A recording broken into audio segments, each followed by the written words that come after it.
जय हिंद साथियों, सभी साथियों को मेरा नमस्कार। साथियों, शिक्षा क्षेत्र में आज लगभग चारों ओर एक खबर जोर शोर से जो है चल रही है, और वो खबर ये है कि माध्यमिक विद्यालयों को जो अनुदान सरकार दे रही, वो अनुदान सरकार कभी भी ख़त्म कर सकती है। साथियों, एक तरफ जहां हमारे जैसे क्रांतिकारी साथी समान काम के बदले समान वेतन की मांग कर रहे, वहीं दूसरी तरफ इस तरह की खबरें अपने आप में सोचनीय हैं। और जहाँ तक इन खबरों का सवाल है, अगर मैं अपनी व्यक्तिगत तौर पर बात करूं, तो जब चुनाव लड़ा 4 साल पहले एमएलसी शिक्षक वर्ग के अंदर, तो इस तरीके की खबरें तब भी कानों में सुनने को मिलती थी। लेकिन शायद उस समय ये खबरें मेरे लिए तो मैं तो इनको बहुत हल्के में लेता था। लेकिन अब जैसे जैसे मैं भी शिक्षा क्षेत्र की ABCD जानने की कोशिश कर रहा, और शिक्षा क्षेत्र से जुड़े लोगों के बीच में 24 घंटे में बिताता हूँ, तो वही कहीं ना कहीं ये खबरें अपने आप में बहुत ही चिंता पैदा करने वाली है। साथियों, कृपा करके खास तौर से जो माध्यमिक विद्यालयों में काम करने वाले कर्मचारी है, पूरे उत्तर प्रदेश के अंदर 60,000 जो कर्मचारी है, शिक्षक है, वे यह समझे कि सरकार हमें अनुदान दे रही। और अगर आप अनुदान का मतलब जाने, मैंने भी अनुदान का मतलब जानने की कोशिश करी, तो अनुदान का मतलब है किसी व्यक्ति, संस्था या संगठन को किसी खास उद्देश्य के लिए दी जाने वाली आर्थिक मदद। यह सरकार द्वारा मदद दी जा सकती है, सरकारी एजेंसियों द्वारा मदद दी जा सकती है, या किसी संगठन द्वारा भी किसी को अनुदान के रूप में मदद दी जा सकती है। अनुदान आमतौर पर अनुसंधान, शिक्षा या सामुदायिक विकास जैसे कामों के लिए दिया जाता है।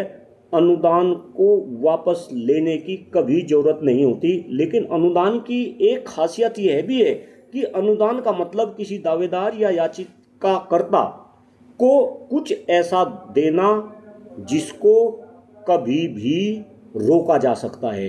यानी अनुदान देना, ये निरंतरता इसमें बनी रहे, ऐसा ही कोई संवैधानिक जो है बाध्यता किसी के ऊपर नहीं है। सरकार या कोई भी संगठन जो अनुदान के रूप में कोई आर्थिक मदद दे रहा, उस अनुदान को कभी भी रोका जा सकता है।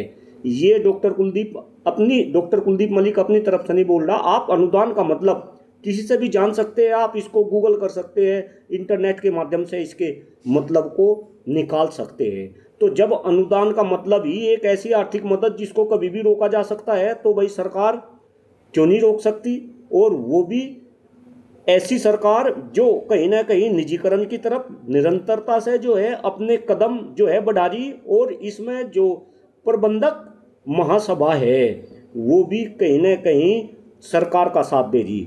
ये सभी साथियों को पता है। इसलिए मेरा सभी शिक्षक साथियों से अनुरोध है, खास तौर से जो माध्यमिक विद्यालयों में काम कर रहे, भाई आप सरकार की चाल को समझें, और ख़ास तौर से ये भी देखें कि शिक्षा मित्र बना दिए गए।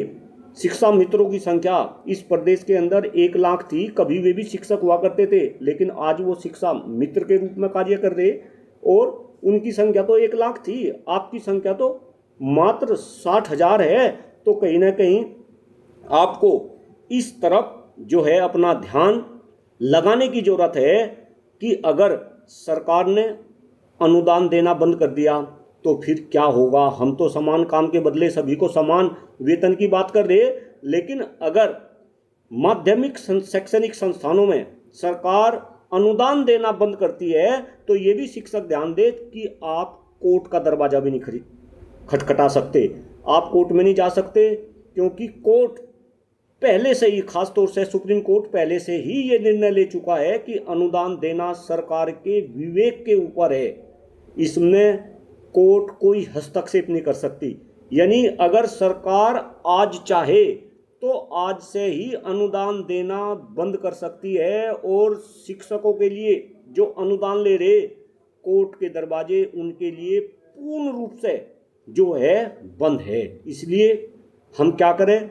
बस हम इतना करें कि हम सरकार की चाल को समझें, और सरकार की चाल जो इस तरीके की है कि सभी शिक्षकों को बांट रखा, सरकारी क्षेत्र में काम करने वाले शिक्षक हो या प्राइवेट क्षेत्र में काम करने वाले शिक्षक हो, या फिर मैं तो कह रहा प्राइमरी क्षेत्र में काम करने वाले शिक्षक हो या शिक्षक मित्र हो, अनुदेशक हो, ट्यूटर हो, सबको सरकार ने बांट रखा।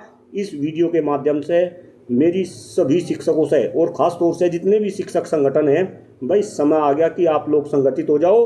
अदरवाइज ऐसा ना हो कि सारे के सारे माध्यमिक शैक्षणिक संस्थानों में काम करने वाले शिक्षक भी ऐसे हो जाए जैसे वित्तीय विहीन के शिक्षक, जैसे प्राइवेट क्षेत्र में काम करने वाले शिक्षक। कहीं ना कहीं सरकार की चाल को समझना पड़ेगा, एकजुट होना पड़ेगा। और मैं सभी से निवेदन कर रहा, जो अनुदान का मतलब है, इस अनुदान के मतलब को सभी लोग क्लियर करें और जैसी सरकार की चाल है उस सरकार की चाल को समझे और अपने आप को सुरक्षित करने के लिए संघर्ष करें, एकजुटता दिखाए। आप इसके खिलाफ अपनी अभी से आवाज़ बुलंद करें। इस आशा के साथ जय हिंद, जय भारत, जय शिक्षक समाज। बहुत बहुत धन्यवाद। Thank you.